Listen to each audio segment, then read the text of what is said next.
വെച്ചാൽ നമ്മൾ ഏത് രാജ്യത്തിലാണോ താമസിക്കുന്നത് ആ രാജ്യത്തെ ഡ്രസ്സ് മാറി കുറച്ച് സ്പ്രേയും അടിച്ച് നമ്മൾ ഡ്യൂട്ടിക്ക് പോകും. പക്ഷെ നമ്മളിപ്പോൾ എന്തെങ്കിലും ഒരു സെലിബ്രേഷൻ വെക്കുകയാണെങ്കിൽ ഹലോ ഫ്രണ്ട്സ്, നമസ്കാരം. Welcome back to my channel. ഒരുപാട് നാളായല്ലേ നമ്മളിങ്ങനെ ഒരു വീഡിയോ ചെയ്തിട്ട്. അപ്പോൾ എല്ലാവരും സുഖമായിട്ടിരിക്കുന്നു എന്ന് വിശ്വസിക്കുന്നു. ഇവിടെ നമുക്ക് ഞങ്ങൾ ഹോളിഡേയ്സൊക്കെ കഴിഞ്ഞ് തിരിച്ച് നാട്ടിലെത്തി, വീണ്ടും തിരിച്ച് ജർമ്മനിയിലെത്തി കേട്ടോ. അപ്പോൾ നമ്മൾക്ക് എന്ത് പറയണ്ടേ, ഡ്യൂട്ടിയും കാര്യങ്ങളൊക്കെ തുടങ്ങി. ആസ് യൂഷ്വൽ സെയിം ഷെഡ്യൂൾഡും കാര്യങ്ങളൊക്കെ ആയി, ബിസിയായി. പക്ഷേ നാട്ടിൽ അധികം നാളില്ലായിരുന്നു, ഒരു 10-15 ദിവസം ഉണ്ടായിരുന്നുള്ളൂ. ഹോളിഡേയ്സ് വളരെ പെട്ടെന്ന് തന്നെ പോയി. പിന്നെ നമ്മൾ ഉദ്ദേശിച്ച മാതിരി ഒന്നും നമുക്ക് നമ്മുടെ റിലേറ്റീവ്സിൻ്റെ അടുത്തൂടെ പോകാനോ ചെയ്യാനോ കാര്യങ്ങളൊന്നും പറ്റിയില്ല. ഒരു പരിമിതപ്പെട്ട ഹോളിഡേയ്സ് ആയതുകൊണ്ട്, 15 ദിവസം ആയതുകൊണ്ട് നമ്മൾക്കിപ്പം മലബാറിൽ നിന്ന് കോട്ടയം, അതായത് ആ ഭാഗത്തേക്ക് യാത്ര ചെയ്യാനും മഴക്കാലം കൂടെ ആയതുകൊണ്ട് ഒരുപാട് ബുദ്ധിമുട്ടുകളുണ്ടായിരുന്നു. അപ്പം അങ്ങനെ കുറച്ച് കാര്യങ്ങളൊക്കെ മിസ്സായി കേട്ടോ. അപ്പോൾ അതല്ലെങ്കിൽ ഹോളിഡേയ്സ് നല്ലതായിരുന്നു. പേരൻസിനെ കണ്ടു, അവരോട് അധികം സമയം ഉണ്ടായിരുന്നില്ല, എന്നാലും കുറച്ച് സമയം ചിലവഴിച്ചു. അങ്ങനെ ഹോളിഡേയ്സ് എല്ലാം കഴിഞ്ഞ് നമ്മൾ തിരിച്ച് വന്നു കേട്ടോ. അപ്പോൾ എൻ്റെ ചാനൽ ആദ്യമായിട്ട് കാണുന്നവരാണെങ്കിൽ ഇതൊരു ഫാമിലി ചാനലാണ്. അതിൻ്റെ അകത്ത് ഇൻഫോർമേറ്റീവ്സ് വീഡിയോസും പിന്നെ കൂടാതെ ഫാമിലി വ്ളോഗ്സ്, കുക്കിംഗ്, ഔട്ടിങ്, അങ്ങനെയുള്ള കാര്യങ്ങളെല്ലാം ഇൻക്ലൂഡഡ് ആണ് കേട്ടോ.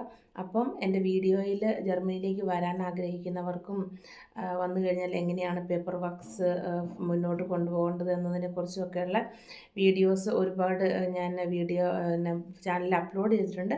അപ്പോൾ കാണാൻ ആഗ്രഹിക്കുന്നവർ വീഡിയോ കാണുക. എനിക്കറിയാവുന്ന ജെന്യുവിനായ കാര്യങ്ങളാണ് ഞാൻ നിങ്ങളുടെ മുന്നിലേക്ക് കൊണ്ടുവരുന്നത്.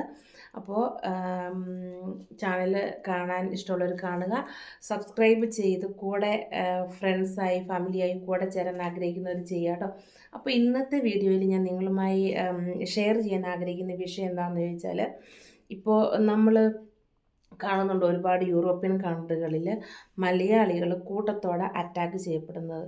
ഈ ഇപ്പോൾ കഴിഞ്ഞ ദിവസമാണെങ്കിൽ ഇംഗ്ലണ്ടിൽ നമ്മൾ സ്വാതന്ത്ര്യദിനാഘോഷങ്ങളുടെ ഇടയിൽ കുറച്ച് പിന്നെ പ്രോബ്ലംസൊക്കെ ഉണ്ടായി. അതിൻ്റെ അകത്തേക്ക് കുറേ പേര് കയറി വന്നു, അങ്ങനെ നമ്മൾക്ക് എതിരായിട്ട് പ്രൊട്ടസ്റ്റ് ചെയ്തു, അങ്ങനെ കുറേ വിഷയങ്ങളൊക്കെ ഉണ്ടാകുന്നുണ്ട്. അതുപോലെ തന്നെ അയർലൻഡിലും ഇങ്ങനെ ഒരുപാട് വിഷയങ്ങൾ ഉണ്ടാകുന്നതായിട്ട് കാണാൻ, അതായത് യൂട്യൂബിൽ കൂടെ തന്നെ, ന്യൂസിൽ കൂടെ തന്നെ കാണാനിടയായി.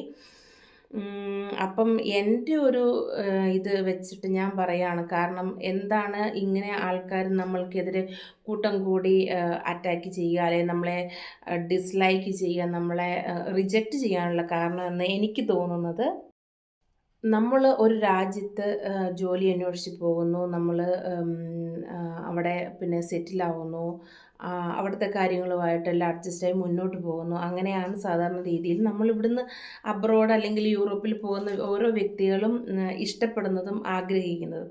അപ്പോൾ അതിന് ഏറ്റവും മസ്റ്റായിട്ട് നമ്മൾ ചെയ്യേണ്ട കാര്യം എന്താണെന്ന് വെച്ചാൽ, നമ്മൾ ഏത് രാജ്യത്തിലാണോ താമസിക്കുന്നത് ആ രാജ്യത്തെ റൂൾസ് ആൻഡ് റെഗുലേഷൻസ് നമ്മൾ പാലിക്കാൻ ബാധ്യസ്ഥരാണ്. അത് നമ്മൾ പാലിച്ചേ മതിയാവത്തുള്ളൂ. അപ്പോൾ നമ്മൾ നമ്മുടെ ഇഷ്ടത്തിന്, നമ്മുടെ ഇഷ്ടപ്രകാരം ഇറങ്ങി നടക്കുക, നമ്മുടെ ഇഷ്ടപ്രകാരം ഒച്ചയും ബഹളം ഉണ്ടാക്കുക, നമ്മൾ നമ്മുടെ ചുറ്റുപാടും മറന്ന് നമ്മളൊരു 5-8 പേരുണ്ടെങ്കിൽ ഒരുപാട് ഒച്ചയും ബഹളമൊക്കെ ഉണ്ടാക്കുക, അത് ഇവിടുത്തുകാർക്ക് സാധാരണ രീതിയിൽ അവർക്ക് അത് അക്സെപ്റ്റ് ചെയ്യാൻ ഒരിക്കലും പറ്റാത്ത കാര്യമാണ്. കാരണം അവരിങ്ങനത്തെ ബസ്സുകളിൽ കയറിയാൽ അവർ ഒച്ചയും ബഹളമൊന്നും ഉണ്ടാക്കില്ല, അവരവരുടെ കാര്യങ്ങൾ ചെയ്യും. ഈവൻ ഓവർ ദ ഫോൺ നമ്മൾ സംസാരിക്കുന്നത് പോലും മറ്റുള്ളവർക്ക് ഡിസ്റ്റർബൻസ് ഉണ്ടാക്കുന്ന കാര്യങ്ങളാണ്. അപ്പം നമ്മൾ ഓരോ പ്രവർത്തികൾ ചെയ്യുമ്പോൾ നമ്മൾ മറ്റുള്ളവരെ പറ്റി കൺസേൺ ആയിരിക്കണം. ഞാനിപ്പോൾ ഇങ്ങനെ ചെയ്തു, ഇത്ര ഒച്ച ഉണ്ടാക്കി സംസാരിച്ചു കഴിഞ്ഞാൽ അത് മറ്റുള്ള ആൾക്കാരെ, എൻ്റെ അടുത്തിരിക്കുന്ന ആളിനെ എങ്ങനെ അഫക്റ്റ് ചെയ്യും എന്നുള്ള ഒരു ബോധം നമ്മൾക്കുണ്ടായിരിക്കണം. അതുകൊണ്ടാണ്, കാരണം ഒരു എക്സാമ്പിൾ പറയുകയാണെങ്കിൽ, ഞങ്ങൾ കഴിഞ്ഞ പ്രാവശ്യം നാട്ടിൽ പോയിട്ട് തിരിച്ച് വന്നപ്പോൾ നമ്മൾ ട്രെയിനാണ് നമ്മുടെ സ്ഥലത്തേക്ക് വന്നത്. അപ്പോൾ കൊച്ചിൻ്റെ കയ്യിലൊരു ചെറിയ ടാബുണ്ട്, അവനത് വെച്ച് കളിച്ചുകൊണ്ടിരിക്കുകയായിരുന്നു. അപ്പം ട്രെയിനിൽ കയറുന്ന ആൾക്കാരും അല്ലെങ്കിൽ ട്രെയിനിലേക്ക് പുതിയതായിട്ട് കയറി വരുന്ന ആൾക്കാർ ഒച്ചയാകുമ്പം എക്സ്ക്യൂസ് മീ ഒന്ന് ഒച്ച കുറയ്ക്കാവോ, ഒച്ച കുറച്ച് വയ്ക്കാവോ എന്ന് അധികം ഒച്ചയില്ല കേട്ടോ, എന്നിട്ട് പോലും അല്ലെങ്കിൽ അത് മ്യൂട്ടാക്കിയിട്ട് നിങ്ങൾ നിങ്ങൾ സംസാരിക്കുക, നിങ്ങൾ കളിക്കുക എന്നാണ് കൊച്ചിൻ്റെ അടുത്ത്. കൊച്ചാന്ന് ഓർക്കണം, 4-4.5 വയസ്സുള്ള കുട്ടിയാണ്. എന്നിട്ട് പോലും അവർ പറഞ്ഞത്. അപ്പോൾ ഞാൻ പറഞ്ഞു എന്താണെന്ന് വിചാരിച്ചാൽ എന്താണ് പറഞ്ഞു വന്നത് എന്ന് വെച്ചാൽ, നമ്മൾ ഏതൊരു കൺട്രിയിലാണോ നമ്മൾ അവരുടെ ടേസ്റ്റിനനുസരിച്ച് അവരുടെ ഇതനുസരിച്ച് ജീവിക്കാൻ പഠിക്കണം എന്ന് പറഞ്ഞുകൊണ്ട് നമ്മുടെ കൾച്ചറും നമ്മുടെ രീതികളും ഒന്നും മാറ്റി വയ്ക്കണമെന്നല്ല. നമ്മുടെ കൾച്ചറും നമ്മുടെ രീതികളൊക്കെ നമ്മളായിട്ടിരിക്കുന്ന ആ ഒരു ക്രൈസിൽ നമ്മുടെ ഫ്രണ്ട്സ് അവരുടെയൊക്കെ അടുത്ത്, അല്ലാതെ പബ്ലിക് പ്ലേസിലല്ല നമ്മളത് കാണിക്കേണ്ടത്. അതാണ് ഒന്നാമത്തെ കാര്യം നമ്മളെ ഇവർ സത്യത്തിൽ പറഞ്ഞാൽ വെറുക്കാനുള്ള കാരണം. പിന്നെ വേറൊരു കാര്യം എന്താണെന്ന് വെച്ചാൽ, നമ്മളുടെ ഭക്ഷണത്തിൻ്റെ ഒരു രീതി, നമ്മുടെ മസാലകൾ, നമ്മുടെ എന്താ പറയണ്ടേ, ആ ഒരു സ്മെല്ലും എണ്ണയും കാര്യങ്ങളൊക്കെ ഇവിടെ ഉള്ള ഇവിടുത്തുകാർ നമ്മുടെ ഫുഡ് ഇഷ്ടപ്പെടുന്നവരായിരിക്കും. പക്ഷേ ഇവർക്കത് ഒരുപാട് ഇറിറ്റേഷൻ ഉണ്ടാക്കുന്ന കാര്യമാണ്. അപ്പം നമ്മൾ നേഴ്സസും നമ്മൾ ഏത് ഫീൽഡിൽ ജോലി ചെയ്യുന്നവരായിക്കോട്ടെ, അപ്പോൾ നമ്മൾ അടുക്കളയിൽ ഫുഡ് കുക്ക് ചെയ്യും. എന്നിട്ട് ചിലപ്പോൾ വേഗം തന്നെ അങ്ങനെ തന്നെ ഡ്രസ്സ് മാറി കുറച്ച് സ്പ്രേയും അടിച്ച് നമ്മൾ ഡ്യൂട്ടിക്ക് പോകും. പക്ഷെ നമ്മുടെ അടുത്തിരിക്കുന്ന ഒരു വ്യക്തി നമ്മൾക്ക് വേണ്ടി എന്താ പറയുക, ഒരു ഇറിറ്റേഷനും ഡിസ്ലൈക്ക്നെസ്സും ആയി കഴിഞ്ഞിട്ടുണ്ടെങ്കിൽ അത് അൺബെയറബിളാണ്. അപ്പോൾ നമ്മൾ എന്ത് ചെയ്യുക, നമ്മൾ ഫ്രഷ് ആവുക, കുളിക്കുക, തല കഴുകുക, ഷാമ്പു ഇട്ട് കഴുകുക, എന്നിട്ട് നന്നായിട്ട് ഡ്രസ്സ് ഫുള്ള് കംപ്ലീറ്റ്ലി ചേഞ്ച് ചെയ്യുക. എന്തെങ്കിലും പെർഫ്യൂം ഉണ്ടോ, സ്പ്രേ ഉണ്ടോ, ഡിയോഡ്രം ഉണ്ടോ, അതൊക്കെ അടിക്കുക, പോവുക. ഇവർ പറഞ്ഞതാണ്, നിങ്ങൾ മലയാളീസ് സ്മെല്ലാണ്, ബ്രൗൺ സ്കിന്ന് ആക്ച്വലി ഇവിടുത്തെ ആൾക്കാർ ഇഷ്ടപ്പെടുന്നതാണ്. കാരണം വെയിലൊക്കെ ആയെങ്കിൽ അവർ പോയി വെയിലത്തിരിക്കും, അവർക്ക് ബ്രൗൺ സ്കിന്ന് കിട്ടാനും പിന്നെ ഇച്ചിരി വിറ്റാമിൻ ഡി കിട്ടാനൊക്കെ ആയിട്ട്. പക്ഷെ നമ്മുടെ രീതികളാണ് അവരെ നമ്മളിൽ നിന്ന് ഒരു ഡിസ്ലൈക്ക്നെസ് നമുക്ക് വേണ്ടിയിട്ട് ഉണ്ടാക്കുന്നത്, നമ്മളോട് ഉണ്ടാകുന്നത് അങ്ങനെയാണ്. അപ്പോൾ ഈ കാര്യങ്ങളൊക്കെ നമ്മളൊന്ന് എന്താ പറയണ്ടേ, അവെയർ ആവുകയാണെങ്കിൽ കുറേ കാര്യങ്ങൾ നമുക്ക് ഒഴിവാക്കാൻ പറ്റുന്നതാണ്. പിന്നെ നമ്മളിവിടെ റോഡിൽ കൂടെ നടക്കുമ്പോൾ ഒരുപാട് പഴങ്ങൾ കാണും, പൂക്കൾ കാണും. ഇവിടുത്തെ മനുഷ്യർ എങ്ങനെയാണെന്ന് ചോദിച്ചാൽ, അവരാ ട്രീന്ന് അതെല്ലാം താഴെ ചാടി കംപ്ലീറ്റ്ലി നശിച്ചു പോയാൽ പോലും അവർ ആ ട്രീന്ന് കാര്യങ്ങൾ പറിക്കില്ല, വേറെ ആൾക്കാരുടെ ആണെങ്കിൽ. പക്ഷെ നമ്മളങ്ങനെയല്ല. നമ്മൾ പോകുന്ന വഴിക്ക് എവിടെയെങ്കിലും ഒരു ആപ്പിൾ മരത്തിൽ ആപ്പിൾ നിൽക്കുന്നത് കണ്ടോ, അല്ലെങ്കിൽ ചെറി മരത്തിൽ ഇപ്പം ചെറിയോ അങ്ങനെ എന്തെങ്കിലും നിൽക്കുന്നത് കണ്ടിട്ടുണ്ടെങ്കിൽ നമ്മളത് ഓടിപ്പോയി പറിക്കും, കഴിക്കും. അത് നമ്മുടെ നാട്ടിലെ നേച്ചർ. പക്ഷേ ഇവിടെ അതങ്ങനല്ല.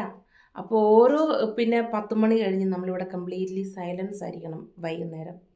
പക്ഷെ നമ്മൾ ഏത് ഫ്ലാറ്റിലാണോ, നമ്മുടെ അടുത്തുള്ള ഫ്ലാറ്റുകളിലുള്ള ആൾക്കാർക്കൊക്കെ നമ്മൾ ഒച്ചയും ബഹളമൊക്കെ ഉണ്ടാക്കി അറിയാം. അതവർ കംപ്ലയിൻറ്റ് ചെയ്യും, നമുക്ക് പോലീസ് കംപ്ലയിൻറ്റ് ചെയ്യാൻ പറ്റും. ഈ കാര്യങ്ങളെല്ലാം നമ്മൾ കൃത്യമായി കണ്ട് നോക്കിയും കണ്ടുമൊക്കെ ചെയ്യുവാണെങ്കിൽ കുറേ കാര്യങ്ങൾ നമ്മൾക്ക് ഒഴിവാക്കാൻ പറ്റുന്നതാണ്. പിന്നെ വന്നിട്ട് നമ്മുടെ സെലിബ്രേഷൻസ്, ഇപ്പം നമുക്ക് ഓണം വരുന്നുണ്ട്, അടുത്തായിട്ട് സെലിബ്രേഷൻ വരുന്നത് അതാണ്. അപ്പം മലയാളികളെല്ലാവരും ഒത്തുകൂടും, ഒച്ചയും ബഹളമൊക്കെ ഉണ്ടാക്കും. പക്ഷേ നമ്മളിപ്പോൾ എന്തെങ്കിലും ഒരു സെലിബ്രേഷൻ വെക്കുകയാണെങ്കിൽ ആ പരിസരത്തുള്ള ആളുകളെ നമ്മൾ അറിയിക്കണം, ഇങ്ങനെ ഒരു ഫങ്ഷനുണ്ട്, ഞങ്ങൾ ഗ്യാദർ ചെയ്യുന്നുണ്ട്, ഒച്ചയും ബഹളവും ഉണ്ടാവും, അപ്പോൾ നിങ്ങളൊന്ന് ബെയർ ചെയ്യണം എന്ന് പറഞ്ഞ് നമ്മളെ ഇൻഫോം ചെയ്യണം. അതാണ് ഇവിടുത്തെ സാധാരണ രീതിയിലുള്ള കൾച്ചർ. അവർ ഇപ്പം നമ്മുടെ നെയ്ബേഴ്സ് ആണെങ്കിലും എന്തെങ്കിലും സെലിബ്രേഷൻ ഉണ്ടോ അവരുടെ അടുത്ത്, അവർ വന്ന് നമ്മുടെ പോസ്റ്റ് ബോക്സിൽ വന്ന് ഒരു ലെറ്റർ എടുത്ത് തരും, അല്ലെങ്കിൽ വന്ന് ബെല്ലടിച്ചിട്ട് പറയും ഇങ്ങനെയുണ്ട് കേട്ടോ, നിങ്ങൾക്ക് ഇച്ചിരി ഡിസ്റ്റർബൻസ് ആയിരിക്കും, ഒന്ന് ബെയർ ചെയ്യണം കേട്ടോ നമ്മളോട് പറയും. നമ്മളും ബാധ്യസ്ഥരാണ് അതുപോലെ തന്നെ അവരെ നമ്മൾ ഇൻഫോം ചെയ്യുന്ന നമ്മുടെ നെയ്ബേഴ്സിനെ ഇൻഫോം ചെയ്യാൻ വേണ്ടിയിട്ട് നമ്മൾ ഓരോ കാര്യങ്ങൾ ചെയ്യുമ്പോൾ ചെയ്യുക. അപ്പോൾ അവർക്കറിയാം, ഓക്കെ ഇന്നിപ്പോൾ ഇതിങ്ങനെ ആയിരിക്കും, അവർ അതിന് വേണ്ടിയിട്ട് പ്രിപ്പയർ ആയിരിക്കും. ഇങ്ങനെയുള്ള കാര്യങ്ങളൊക്കെ ശ്രദ്ധിച്ചാൽ പിന്നെ കുറേ കാര്യങ്ങൾ, അവർ നമ്മളെ ഡിസ്ലൈക്ക് ചെയ്യുന്ന കാര്യങ്ങൾ നമുക്ക് ഒരു പരിധി വരെ ഒഴിവാക്കാൻ പറ്റും. പിന്നെ കുറേ പേരുണ്ട് കേട്ടോ ഔട്ട്സൈഡേഴ്സിനെ ടോട്ടലി അവോയ്ഡ് ചെയ്യണം. അവരിവിടെ വരാൻ പാടില്ല. നിങ്ങൾ എന്തിനാണ് ഇവിടെ വരുന്നത്? നിങ്ങൾക്ക് എന്താണ് വേണ്ടത്? നിങ്ങൾക്ക് നിങ്ങളുടെ നാട്ടിൽ ജോലിയില്ലേ, കൂലിയില്ലേ? അതുകൊണ്ടാണോ നിങ്ങൾ ഇങ്ങോട്ട് വരുന്നതെന്നൊക്കെ ചോദിച്ച് നമ്മളെ ഇൻസൾട്ട് ചെയ്യുന്ന ആൾക്കാരുണ്ട്. അവരെ വിടുക.